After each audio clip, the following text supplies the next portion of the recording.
Southern Cross University has grown up in the catchment of Lismore and the Richmond River catchment. We have had enormous numbers of students come through using the river as a case study, using the river as a reference point, using the river as a comparative assessment.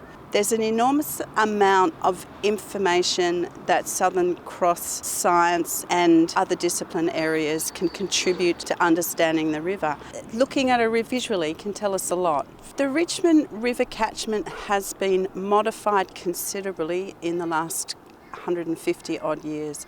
We have major siltation downstream, and the fact that we've cleared so much vegetation upstream, the consequence of that is that we've have major infilling in the downstream areas. We can see we've had large banks being eroded and slumped into the river. We can see that the water clarity isn't very good. We're out of balance, and it's really important that we work towards bringing the system back into balance. Everybody has a river story. There's stories in the past that you could see the bottom of the river at Lismore.